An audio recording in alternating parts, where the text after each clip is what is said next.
जय श्रीराम. आज श्रीरामचरितमानस भाग 256. रामे चित्तलयः सदा भवतु मे, भो राम मामुद्धर.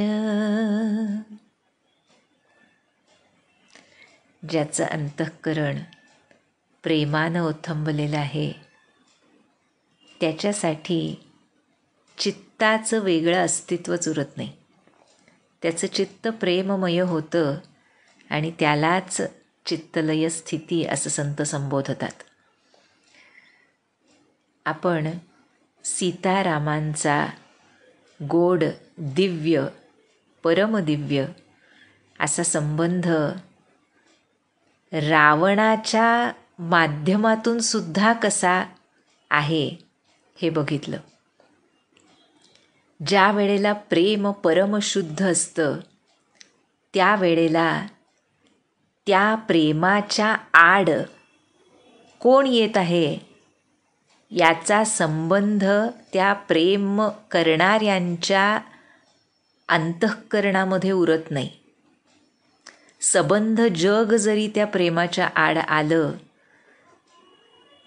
अनंत काळपर्यंत विरह व्यथा भोगावी लागली तरीसुद्धा त्या प्रेमावर आच येत नाही. आणि हेच सीतारामांच्या प्रेमावरून दिसून येतं. असे श्रीराम सीतामातेचा त्याग करतील किंवा त्यांनी त्याग केला असं म्हणणं सुद्धा पाप आहे खरं. त्यामुळेच आम्हाला तुलसीदासांनी सांगितलं मागच्या काही भागांमध्ये की रामायण समजण्यासाठी श्रीरामांनी जे केलं आहे, जी कृती घडली आहे ती कळण्यासाठी किंवा सीतामातेनं जी लीला केली आहे ती समजण्यासाठी आमचं अंतःकरण परमशुद्ध होणं आवश्यक आहे. जोपर्यंत षड्रिपूंचा टच त्या प्रेमाला आहे, काम, क्रोध, मोह, मद, मत्सर, दंभ यांचा स्पर्श प्रेमाला आहे, तोपर्यंत ते प्रेम परमशुद्ध होऊ शकत नाही. परमशुद्ध प्रेम फक्त देणं जाणतं आणि ह्या देण्याचं प्रतिरूप म्हणजे सीताराम आहेत. त्यामुळे रावणाच्या हृदयामध्ये तो सीतेचं ध्यान करतो आहे याबद्दल श्रीरामांना क्रोध येत नाही आहे. हे लक्षात घेतलं तर केवढी मोठी गोष्ट आहे. हा कसा गुण आहे जो आम्हाला समजू सुद्धा शकत नाही हे लक्षात येईल. त्याबद्दल क्रोध येत नाही आहे तर त्याला मारायचं कसं या द्विधा मनस्थितीत जगदाधीश अडकलेत. यावरून प्रेम काय असतं ह्याचं निदान बुद्धीनं आकलन आम्हाला होऊ शकतं. त्या स्थितीला पोहोचणं हे फक्त श्री महाराजांसारखे संत करू जाणवत. त्यामुळे आपण बघितलं आधीच्या भागामध्ये की ह्या विरह व्यथेनं सीतामाता पीडित आहे. पण ज्या वेळेला तिला शुभ शकून दिसू लागले तेव्हा हृदयामध्ये धीर धारण केला तिने, कारण आता श्रीराम मला भेटतील अशी खात्री तिला एक प्रकारे वाटू लागली. आता त्याच्या पुढे काय झालं हा कथाभाग येतोय आज. आणि इकडे लंकेमध्ये जिथं त्या रावणाचा सारथी रावण मूर्छित झालेला बघून त्याला घेऊन आलाय, तो मूर्छेतून जागा झाल्यावर काय केलं त्यानं हा कथाभाग सुरुवातीला येतोय, तो आपण बघूया. म्हणाले, इहा अर्थ निसी रावनु जागा, निज सारथी सन खींचन लागा. सठरन भूमि छडाई से मोही, दिग दिग अधम मंत मति तोही. तेहि पद गही बहुविधि समुझावा, भोरु भये रथ चढ़ी पुनि धावा. सुनि आगवनु दसानन केरा, कपिदल खर भर भयमुघ नेरा, जह तह भूधर बिटप उपारी, धाये कट कटाई भट भारी, धाये जो मरकट बिकट भालू, कराल कर भूधर धरा, अति कोप करहि प्रहार मारत, भजि चले रजनी चरा, बिचलाई दल बलवंत की सध, घेरी पुनि रावनु लियो, चहु दिसि चपेटनि मारी नखनि, बिदारी तनु व्याकुल कियो, देखि महामर्कट प्रबल, रावण कीन्ह विचार, अंतरहित होई निमिष महु, कृत माया विस्तार. तुलसीदास सांगतायत, इकडे लंकेमध्ये अर्धरात्री रावण मूर्छेतून जागा झाला आणि आपल्या सारथ्यावर क्रोधित झाला. म्हणतोय, अरे मूर्खा, तू मला रणभूमीवरून दूर केलंस. अरे अधम मंदबुद्धीच्या राक्षसा, तुझा धिक्कार असो. हे झाल्यानंतर त्या बिचाऱ्या सारथ्यानं रावणाचे पाय धरून त्याला समजावलं की काय तुझी स्थिती होती लक्षात घे. आणि तरीसुद्धा सकाळ होताच रावण रथामध्ये बसलाय आणि पुन्हा धावून गेलाय रणभूमीवर. रावण येतोय हे ऐकून वानर सेनेत खळबळ माजली. ते महान वानर योद्धे इकडून तिकडून सगळीकडून पर्वत आणि वृक्ष उपटून आणतायत आणि क्रोधित होऊन रावणावर धावून चाललेत. अतिशय क्रोधानं रावणावर प्रहार करत होती ती वानर आणि अस्वल पर्वतांचा. आणि इतर राक्षस पळून गेले त्यांनी मारल्यामुळे. बलवान वानरांनी शत्रुसेनेला एक प्रकारे गोंधळात टाकलं आणि सगळीकडून रावणाला वेढलं. सगळीकडून जोरजोरात त्याला मारून नखांनी त्याचं शरीर विदीर्ण केलं रावणाचं. अशा रीतीनं रावण व्याकुळ झाला. आणि असे हे वानरसुद्धा माझ्यावर भारी पडतायत, प्रबळ होत आहेत, हे बघून रावणानं काय केलं तर क्षणात अदृश्य झाला आणि आपल्या मायेचा विस्तार केला. कृत माया विस्तारा. कसा होता हा मायेचा विस्तार? आता त्या युद्धाचं वर्णन तुलसीदास करतायत. म्हणाले, जब कीन्हते ही पाषंड भये प्रगट जंतु प्रचंड, बेताल भूत पिसाच कर धरे धनु नाराच, जोगिनी गहे कर बाल एक हाथ मनुज कपाल, करी सत्य सोनित पान नाचहि करहि बहुगान, धरु मारु बोलहि घोर रही पूरी धुनि चहु ओर, मुख बाई धावहि खान तब लगे कीस परान, जह जाहि मरकट भागी तह बरत देखहि आगी, भय बिकल बानर भालु पुनि लाग बरषई बालू, जह तह थकित करि कीस गरजेउ बहुरी दस शीस, लक्ष्मण कपीस समेत भये सकल बीर अचेत, हा राम हा रघुनाथ कही सुभट मीजहि हाथ, एहि विधि सकल बल तोरी तेहि कीन्ह कपट बहोरी, प्रगटेसि विपुल हनुमान धाये गहे पाषाण, तिन्ह राम घेरे जाई चहु दिसि बरूथ बनाई, मारहु धरहु जनि जाई कट कटहि पूछ उठाई, दह दिसि लंगूर बिराजतेहि मध्य कोसल राज, तेहि मध्य कोसल राज सुंदर श्याम तन शोभालहि, जनु इंद्र धनुष अनेक की बर बारी तुंग तमालहि, प्रभु देखि हर्ष विषाद उरसुर बदत जय जय जय करी, रघुबीर एक ही तीर कोपी निमेष महु माया हरि, माया विगत कपि भालु हर्षे, बिटप गिरि गही सब फिरे, सरनि कर छाड़े राम रावनु, बहु सिर पुनि मही गिरे। श्री राम रावण समर चरित, अनेक कल्प जोगावही, सतशेष सारद निगम कबितेओ, तदपि पार न पावही। जा ताके गुणगन कछु कहे, जडमति तुलसीदास, जिमि निज बल अनुरूपते, माछी उड़ई आकाश। काटे सिर भुज बार बहु, मरतन भट लंकेश, प्रभु क्रीडत सुर सिद्ध मुनि, व्याकुल देखि कलेस। रावणानं मायेचा विस्तार करताच अनंत जीव प्रकट झाले तिथे. विविध वेताळ भूत पिशाच प्रकट झाले हातामध्ये धनुष्य बाण घेऊन. बरं का, योगिनी प्रकट झाल्या, एका हातात माणसाची कवटी, एका हातात तलवार. अशा रीतीनं ते रक्तपीत, सद्य सोनीत पान म्हटलंय, ताजं रक्तपीत नाचत गात जाऊ लागल्या. पकडा मारा अतिशय कर्कश आवाजात त्या योगिनी बोलत होत्या. चारही दिशा या आवाजानं भरून गेल्या. त्या जेव्हा मोठं तोंड उघडून त्या वानरांना खायला धावल्या तेव्हा ते पळू लागले.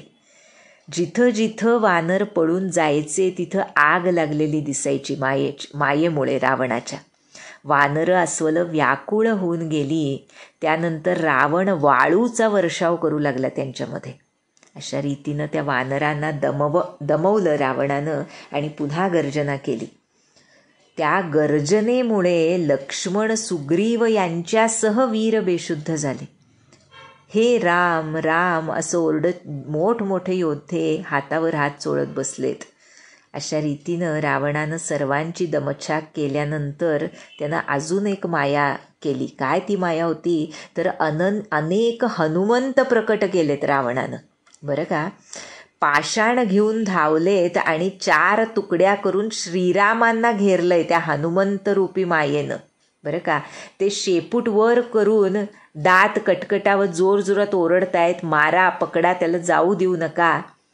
त्यांच्या शेपट्या म्हणजे त्या माया निर्मित हनुमंतांच्या शेपट्या 10 दिशांना शोभत होत्या आणि त्यामध्ये कोसलराज श्रीराम उभे होते.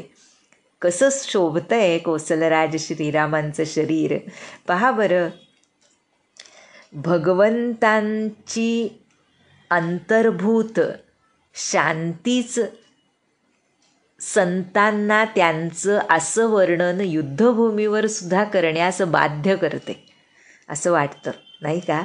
तुलसीदासांनी हे जे श्रीरामांचं वर्णन केलं आहे ते त्यांना त्या युद्धभूमीवर कसं दिसलं असेल असं वाटू शकतं. कारण इथं तर इतकी विपरीत परिस्थिती आहे. जो प्रभूंचा अनादी सेवक आहे हनुमंत, त्याच्या रूपानं मायेनं विविध हनुमंत निर्माण केलेत रावणानं आणि ते श्रीरामांच्या भोवती जणू एक कोंडाळं करून उभे आहेत. मध्यभागी श्रीराम उभे आहेत. कसे दिसत आहेत. तुलसीदास म्हणतात, एखाद्या उंच तमाल वृक्षासाठी, तमालवर्णी आहेत ना आमचे श्रीराम, त्या वृक्षासाठी अनेक इंद्रधनुष्यांचं कुंपण बनवलेलं असावं असे कोसलराज श्रीराम शोभत आहेत. प्रभूंना पाहून देव हर्ष आणि विषादयुक्त मनानं जय जय जय असं म्हणतायत. हर्ष वाटतोय कारण ते रूप, ती झाकी प्रभूंची लुभावनी आहे. पण आता ह्या मायेला हे मायाधीश कसे परास्त करतात असं कुठेतरी देवांना वाटून विषादसुद्धा वाटतोय. आणि हे ते म्हणतायत तोवरच रघुनाथांनी अत्यंत क्रोधानं एकाच बाणानं रावणाची सर्व माया हरण केली. आणि ती माया दूर होताच जी अस्वलं आणि वानरं आहेत ती आनंदित झाली. पुन्हा वृक्ष आणि पर्वत उचलून परतून आलेत युद्धभूमीवर. श्रीरामांनी अनेक बाण सोडले ज्यामुळे रावणाचे हात आणि मुंडकी पुन्हा तुटून जमिनीवर पडली. असं हे वर्णन मी करतोय म्हणताय तुलसीदास. श्रीराम रावणाचं युद्ध जे शेकडो शेष सरस्वती वेद कवी अनेक कल्पांपर्यंत गात राहिले तरी ते संपू शकत नाही.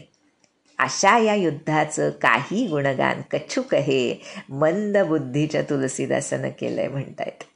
ज्याप्रमाणे म्हणतायत जिमी निज बल अनुरूप ते माची उडई आकाश. ज्याप्रमाणे माशीसुद्धा आपल्या सामर्थ्यानुसार आकाशात उडते. बरं का, फार महत्त्वाचं आहे बरं का हे. नम्रता तर आहेच, पण ही नम्रता असूनसुद्धा प्रभूंचं वर्णन करण्याची तीव्र इच्छा कमी होत नाही. सद्गुरूंचं वर्णन जेव्हा आम्ही करतो, त्यांचे अनुभव जेव्हा सांगतो, तेव्हा त्यांचा मोठेपणा, थोरवी कितीही सांगितली तरी त्याला पार लागू शकत नाही. किंवा त्यांचं श्रेष्ठत्व मी माझ्या मंदबुद्धीनं खऱ्या अर्थानं सांगू शकत नाही, पण तरीसुद्धा मी सांगतोय. ही भूमिका साधकाची, भक्ताची, शिष्याची असावी, असा सुद्धा बोध तुलसीदास आम्हाला यातून करतायत. म्हणजे आम्ही सांगणारच नाही असंही नसावं, पण त्या सांगण्यामध्ये मीपणाचा लवलेशसुद्धा नसावा.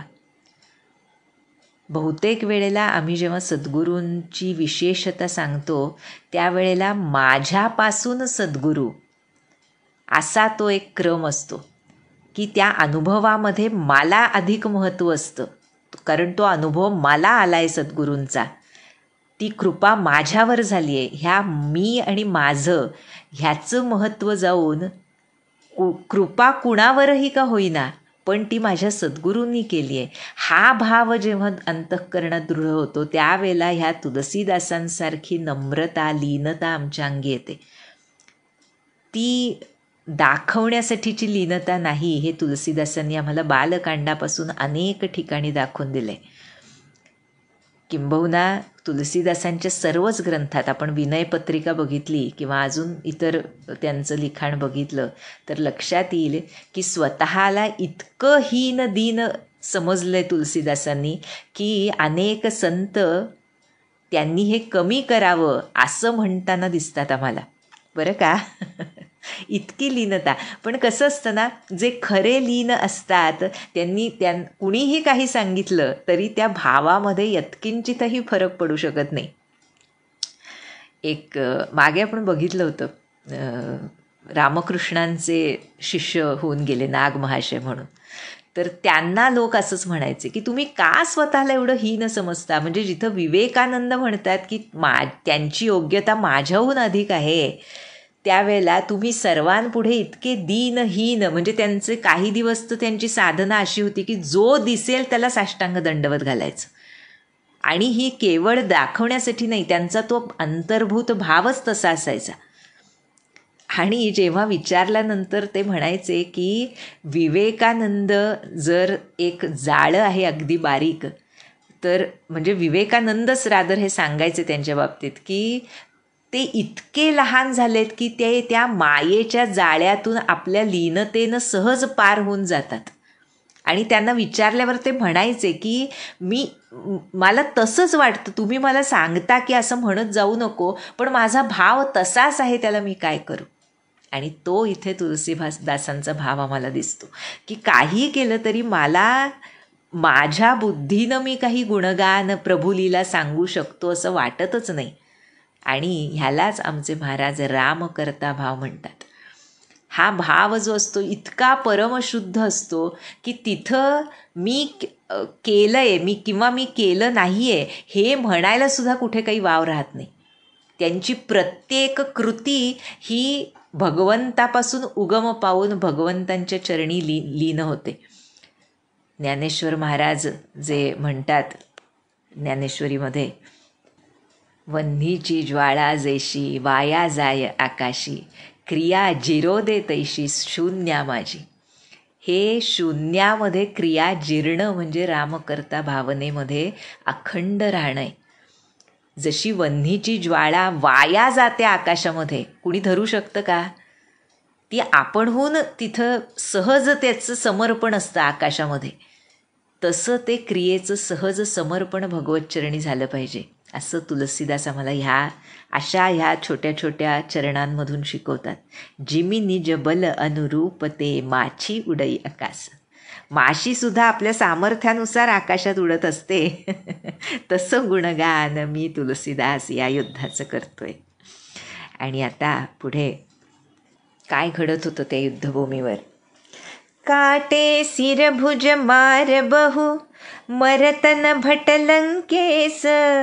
प्रभु क्रीडत सुर सिद्ध मुनी व्याकुल देखी कलेस. अनेक वेळा प्रभूंनी शिरं आणि भुजा रावणाच्या तोडल्या, तरी हा वीर रावण भट लंकेस काही मरत नव्हता. प्रभू तर क्रीडा करत होते, त्यांची लीला सुरू होती प्रभूंची, पण मुनी सिद्ध देवता मात्र प्रभूंना होणारे क्लेश बघून व्याकुळ होत होते. काटत बडही शीस समुदायी जिमी प्रतिलाभ लोभ अधिकाई. मरई नरी पुषम भयवु विशेषा राम विभीषण तन तब देखा.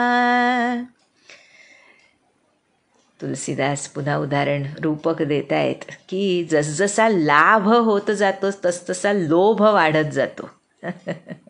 जिमी प्रति लाभ लोभ अधिकाई. म्हणजे समजा एखादी काहीतरी कामना आहे, काही मिळावं, समजा इतके पैसे मिळावेत असं वाटतंय, आणि ते पैसे मिळाल्यावर तृप्ती आहे का? खरं जेव्हा इच्छा मनामध्ये निर्माण झाली होती तेवढ्या पैशांची, तेव्हा तेवढ्याच पैशांची तेवढे मिळाले ना देवा मला पुरे, असं असतं. आणि मग जेव्हा तेवढे मिळाले तेव्हा त्यावर समाधान आहे का? पूर्ण तृप्ती आहे का? संभवत नाही. मायेतल्या कोणत्याही गोष्टीनं तृप्ती संभवत नाही, आणि त्यामुळे ती वाढत जाते. काम जो आहे त्याला अंतच नाही. काम म्हणजे कुठल्याही गोष्टीची कामना, इच्छा, त्याला जसा अंत नाही आणि लोभ वाढतच जातो, त्याप्रमाणे म्हणतायत रावणाची मुंडकी तोडताच ती वाढत जात होती. शत्रू काही मरत नव्हता, त्रास वाढला होता. तेव्हा रामचंद्र विभीषणाकडे बघितलं रामचंद्रांनी, आणि आता शिवभगवान सांगतायत, उमा काल मर जाकी इच्छा सो प्रभु जन करी प्रीति परीछा. सुनु सर्वज्ञ चराचर नायक प्रणतपाल सुर मुनी सुखदायक. शिवभगवान म्हणतायत, हे उमा, ज्यांच्या मनामध्ये त्यांनी इच्छा करताच काळसुद्धा मरून जातो.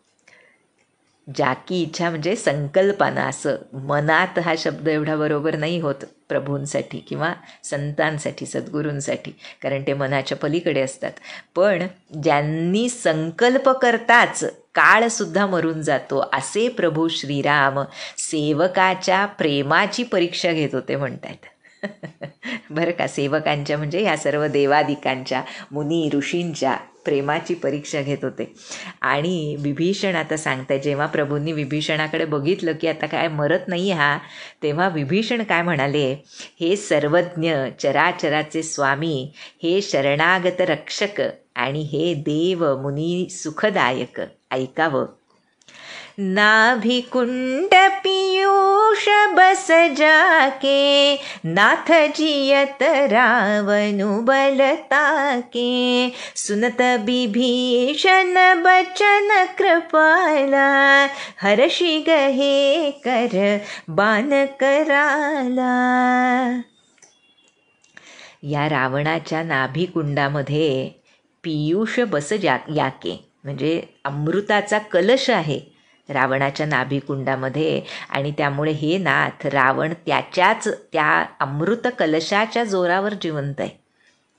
याची सुद्धा एक कथा सांगितली जाते. त्या नाभिकमलामध्ये असलेल्या अमृत कलशाचं क्रेडिटसुद्धा, त्याचं श्रेयसुद्धा आमच्या मंडोदरी मातेला जातं. खरं तर मंदोदरी मातेनं चंद्राकडे जाऊन तो कलश आपल्या पतीसाठी जेव्हा तिला समजलं की रावणाला असा एक शाप मिळालेला एका अप्सरेकडून की एका स्त्रीमुळेच तुझा मृत्यू होईल अशी कथा येते, त्या वेळेला मंदोदरी घाबरली आणि तिने चंद्राला साकडं घालून विविध गोष्टी करून त्याच्याकडून तो अमृतकुंभ मिळवला आणि तो रावणाच्या नाभिकमली स्थापित केला अशी एक कथा येते.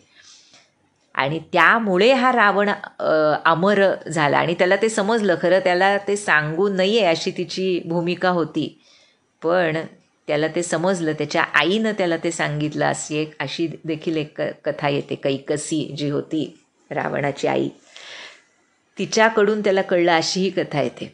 तर ते असो, त्याचा कुठे इथे उल्लेख नाही, पण त्या नाभी कमलामध्ये असलेल्या अमृतकुंभामुळे हा मरत नाही आहे हे विभीषणानं जेव्हा सांगितलं तेव्हा कृपानिधानांनी आनंदित होऊन अतिशय विक्राळ असा एक बाण कराला हातामध्ये घेतला.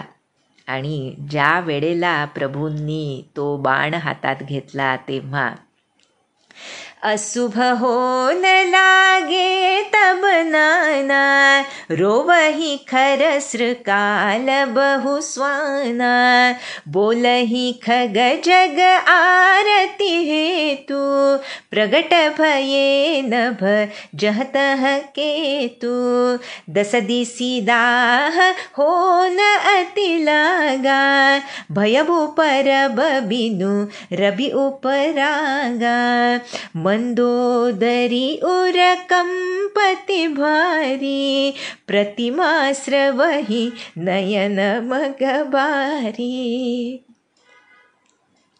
प्रतिमा हृदहि पबिपात नभ, अति बात बहडोलति मही, बरशहि बलाह करुधिर कचरज, अशुभ अति सक को कही, उत्पात अमित बिलोकी नभसुर, बिकल बोलहि जय जये, सुर सभय जानी कृपाल रघुपति, चाप सर जोरत भये. त्या प्रसंगी ज्या क्षणी रघुनाथांनी तो विक्राळ बाण हातामध्ये घेतला आणि प्रत्यंचा ओढली, त्या क्षणी अनेक अपशकुन होऊ लागले. गाढवं, कोल्हे, कुत्री ओरडू लागली, रडू लागली म्हणतायत. पक्षी कलकलाट करू लागले जणू अशुभाची सूचना देण्यासाठी. जिकडे तिकडे आकाशात धूमकेतू प्रकट झाले म्हटलंय. दाही दिशांमध्ये एक प्रकारे दाह होऊ लागला. योग नसताना सूर्यग्रहण लागावं तसं दिसू लागलं. मंदोदरीचं हृदय कंप पाहू लागलं. मंदोदरी उर कंपती भारी. आणि मूर्तींच्या नेत्रांमधून पाणी वाहू लागलं म्हटलंय. मूर्ती रडू लागल्या. आकाशातून वज्रपात होऊ लागले. अत्यंत वेगानं वारं वाहू लागलं. पृथ्वीवर भूकंप होऊ लागले. मेघ रक्त, केस आणि धुळीचा वर्षाव करू लागले. इतक्या अमंगल घटना घडू लागल्या की त्याचं वर्णन कुणी करावं म्हणताय तुलसीदास. अपरिमित असा उत्पात दिसतोय आणि तो बघून आकाशामध्ये देव व्याकुळ होऊन प्रभूंचा जय जयकार करू लागले. आणि आता देव भयभीत झाल्याचं बघून कृपानिधान श्रीरामांनी धनुष्यावर सोडण्यासाठी आता बाण चढवलाय. खेची सरासन श्रवण लगी, छाडे सर 31, रघुनायक सायक चले, मानहु काल फनीस. आणि ती प्रत्यंचा धनुष्याची कानापर्यंत खेचून रघुनाथांनी 31 बाण सोडले म्हटले. ते श्रीरामांचे बाण जणू काल सर्पाप्रमाणे सुटलेत. आणि त्यातल्या एका बाणानं काय केलं, सायक एक नाभि सरसोषा, अपर लगे भुज सिर करी रोषा, लय सिर बाहु चले नाराचा, सिर भुजहीन रुंड महिनाचा, धरणी धसई धर धाव प्रचंडा, तब सरहती प्रभु कृत दुई खंडा, गर्जे उमरत घोर रव भारी, कहाँ रामुरन हतौ पचारी, डोली भूमि गिरत दस कंधर, क्षुभित सिंधु सरी दिग्गज भूधर, धरणी परे उद्वौ खंड बढ़ाई, चापी भालू मरकट समुदायी,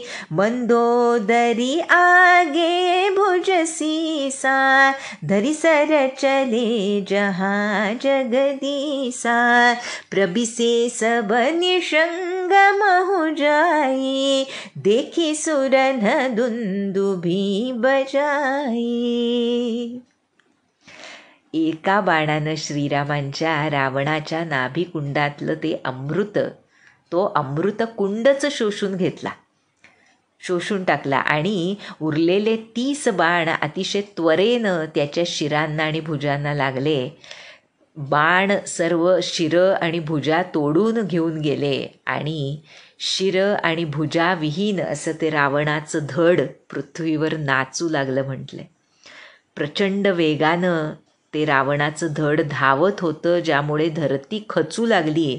तेव्हा प्रभूंनी पुन्हा बाण मारून त्या धडाचे 2 तुकडे केले आणि मरताना बरं का, रावण भयंकर आवाजात गरजून म्हणतोय, राम कुठे आहे, मी त्याला आव्हान देऊन युद्धात मारीन. काय अभिमानी आहे पहा. म्हणून तुलसीदासांनी सुंदरकांडात त्याला जगत विदित अभिमानी असं विशेषण वापरलंय रावणाला. जगद्विख्यात अभिमानी, त्याच्यासारखा अभिमानीच नाही. He was non for his ego, असा होता रावण. म्हणजे काहीच उरलं नाही आहे तरीसुद्धा तो अभिमान क्षीण होत नाही आहे त्याचा, असं दाखवत आहेत तुलसीदास इथे. म्हणजे अभिमान कुठल्या स्टेजपर्यंत बरोबर येऊ शकतो हे सुद्धा यातून तुलसीदास आम्हाला शिकवत आहेत. आणि पुढे म्हणतायत, रावणाचं धड पडताच बाणामुळे पृथ्वी हादरली, समुद्र नद्या दिग्गज पर्वत थरारले आणि ते 2 तुकडे खाली पडताना सुद्धा काही अस्वल आणि वानरं यांना चिरडून ते धड खाली पडलं. आणि काय केलं त्या वानरांनी, रामबाणांनी काय केलं सांगतायत. त्या रामबाणांनी रावणाच्या भुजा आणि डोकी जी पडलेली होती ती सर्व मंदोदरीच्या समोर ठेवून पुन्हा ते राम जगदीश्वरांकडे श्रीरामांकडे परत आले आणि भात्यात जाऊन बसले. देखी सुरन दुंदुभी बजाई, देव हो बघा रामलीला, भूवरी रावणवध झाला. अशा रीतीनं रावणवध झालाय आणि सगळीकडे श्रीरामांचा जय जयकार भरून राहिलाय.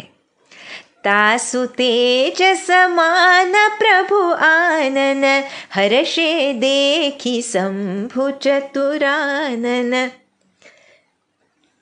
जय जय धुनी पुरी ब्रह्मंडा, जय रघुबीर प्रबल भुजदंडा. बरशही सुमन देव मुनि वृंदा, जय कृपाल जय जयति मुकुंदा.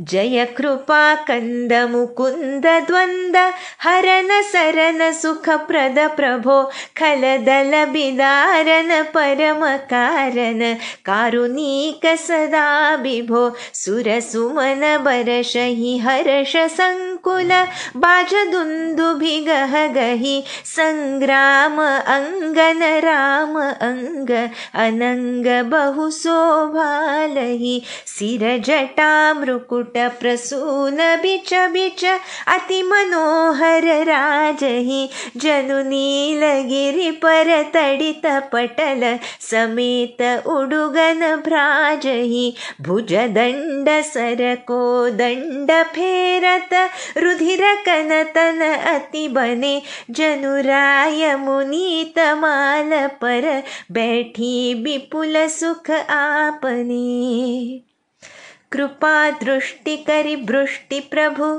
अभय किए सुर वृंद भालु कीस सब हर्षे जय सुख धाम मुकुंद. आहा, तुलसीदास सांगतायत की वधानंतर रावणाचं तेज प्रभूंच्या मुखामध्ये सामावून गेलं बरं का. आणि ते बघून शिव आणि ब्रह्मदेव सुद्धा आनंदित झाले. शिवभगवान रावणाचे गुरु नाही का. त्यामुळे ज्या वेळेला आपल्या ह्या शिष्याचं कुमार्गामुळे का असेना पण तेज जेव्हा प्रभूंमध्ये सामावून गेलं त्यावेळेला शिवभगवानांनाही आनंद झाला. ब्रह्मदेव आनंदित झाले. सबंध ब्रह्मांड जय जयकारानं भरून गेलंय. अत्यंत प्रबळ बलशाली अशा श्री रघुनाथांचा विजय असो अशी जयभेरी वाजते सगळीकडे. देव सर्व मुनी फुलांचा वर्षाव करतायत आणि म्हणतायत कृपा निधान श्रीरामांचा विजय असो, मुकुंदांचा विजय असो, विजय असो. हे कृपेचा वर्षाव करणारे, हे मोक्ष देणारे मुकुंद, राग द्वेषादी द्वंद्व हरण करणारे हे शरणागत वत्सल प्रभो, हे दुष्टांना विदीर्ण करणारे, विनाश करणारे, हे कारणांचे परमकारण महाकारण, हे सदा करुणा करणारे आणि विश्वव्यापक प्रभो, तुमचा विजय असो. आनंदानं फुलं उधळतायत देव, नगारे वाजतायत. रणभूमीमध्ये श्रीरामांच्या त्या गोड रूपाला जणू असंख्य कामदेवांची शोभा प्राप्त झाली असावी तसे प्रभू शोभिवंत दिसतायत. शिरावर जटांचा मुकुट शोभतोय, त्यामध्ये अधूनमधून अतिशय गोड मनोहर पुष्प शोभतायत. जणू निळ्या पर्वतावर विजा चमकाव्यात किंवा त्यांच्यासह नक्षत्र शोभून दिसावी तशी ती फुलं दिसतायत. आपल्या भुजदंडांनी बाण आणि धनुष्य फिरवतायत श्रीराम. त्यांच्या शरीरावरचे रक्ताचे कण सुद्धा सुंदर दिसतायत. जणू आहा, काय वर्णन केलंय. जनु राय मुनी तमाल पर बैठी विपुल सुख आपने. तमाल वृक्षावर जणू अनेक लालसर चिमण्या, लहान पक्षी आपल्या महान सुखामध्ये मग्न होऊन स्थिर बसल्या असाव्या तसे ते रक्तकण प्रभूंवर शोभून दिसतात. आणि अशा रीतीनं प्रभू श्रीरामांनी आपल्या कृपादृष्टीचा वर्षाव करून देव समाजाला निर्भय केलं. सर्व वानरं आणि अस्वल अत्यानंदानं सुखधाम मुकुंदांचा विजय असो अशा घोषणा देत आहेत. आणि अशा रीतीनं लंकाकांडाचा हा सर्वात महत्त्वाचा भाग, जिथे अभिमानी रावणाचा नाश श्रीरामांना करावा लागला बरं का. त्यांना करायचा होता नाश त्याच्या अभिमानाचा. सद्गुरूंना करायचा असतो नाश तो आमच्या अहंकाराचा. पण जेव्हा साम दाम या गोष्टी करूनसुद्धा आम्ही बधत नाही, रावण बदला नाही, त्यावेळेला प्रभूंना दंड योजावा लागतो. आणि तदनुसार प्रभूंनी रावणाला दंड दिलाय आणि त्याला तो गतप्राण झालाय. पण वैर आहे प्रभूंशी आहे ना, त्यामुळे त्या विरोध भक्तीने रावणसुद्धा तरुण गेलाय, हेच तुलसीदास आम्हाला यातून सांगतायत. त्यामुळे कोणताही भाव का असेना प्रभूंशी कनेक्टेड असणं हेच ह्या जीवनाचं इतिकर्तव्य आहे. हे शिकवणं हे खरं लंकाकांडाचं कार्य आहे. आणि यापुढे आता इकडे मंदोदरी मातेची काय स्थिती झाली. कसं आहे ना, म्हणजे कोणत्याही चांगल्या घटनेला एक दुःखाची बाजू असतेच या जगामध्ये. म्हणून आम्हाला संत या सर्वांच्या पलीकडे जायला सांगतात. म्हणून सगुणातून निर्गुणाप्रत गेल्यानंतर ती आनंद प्राप्ती होते आणि मग पुढे प्रेमानंद असतो त्याच्या. त्यामुळे ही गोष्टसुद्धा फार महत्त्वाची आहे. खरं हा सर्व विजय रणदुंदुभीचा जो आहे किंवा जी जयभेरी वाजतीये, जे देव आनंदित झालेत, ते कशामुळे? श्रीरामांनी त्यांचं दुःख निवारण केलं. पण ज्या वेळेला या पृथ्वीवर म्हणजे फक्त पृथ्वी असं नाही, ह्या जगतामध्ये देवलोकापर्यंत जेव्हा आनंद मिळण्यासाठी एखादी गोष्ट केली जाते, सुख मिळण्यासाठी, आनंद शब्दच योग्य नाही, सुख होण्यासाठी, त्यावेळेला एकाचा स्वार्थ साधला गेला तर दुसरा कशाला तरी मुकतोच. त्यामुळे हे इक्वॅलिटी या मृत्यूलोकामध्ये अगदी देवलोकापर्यंत, ब्रह्मलोकापर्यंत सांगतात संतजन, तर तिथंपर्यंतसुद्धा कधीही साधली जात नाही. त्यामुळे सर्व साधन सद्गुरूंनी दिलेलं या सर्वांच्या पलीकडे जाण्यासाठी, पाप पुण्याच्या पलीकडे जाण्यासाठी, तीनही गुणांच्या पलीकडे जाण्यासाठी आहे. या दृढ भावनेत राहून सद्गुरूंना शरणागत होऊन जेव्हा नामस्मरण केलं जाईल, तेव्हा खऱ्या अर्थानं आम्हाला कुठं पोहोचायचं आहे हे ध्येय निश्चित होईल. जानकी जीवन स्मरण. जय जय राम.